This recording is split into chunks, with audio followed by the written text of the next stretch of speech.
اور اگر اللہ اپنے سب بندوں کے لیے رزق میں فراخی کر دیتا تو وہ زمین میں فساد کرنے لگتے، لیکن وہ جس قدر چاہتا ہے اندازے کے ساتھ نازل کرتا ہے۔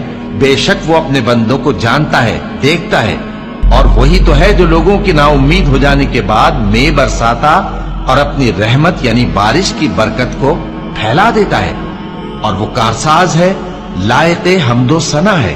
اور اسی کی نشانیوں میں سے ہے آسمانوں اور زمین کا پیدا کرنا اور ان جانوروں کا جو اس نے ان میں پھیلا رکھے ہیں، اور وہ جب چاہے ان کے جمع کر لینے پر قادر بھی ہے۔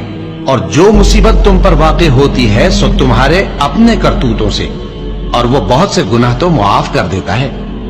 اور تم زمین میں اللہ کو عاجز نہیں کر سکتے، اور اللہ کے سوا نہ تمہارا کوئی دوست ہے اور نہ مددگار۔ اور اسی کی نشانیوں میں سے سمندر میں چلنے والے جہاز ہیں پہاڑوں جیسے۔ اگر اللہ چاہے تو ہوا کو ٹھہرا دے کہ جہاز اس کی سطح پر کھڑے رہے۔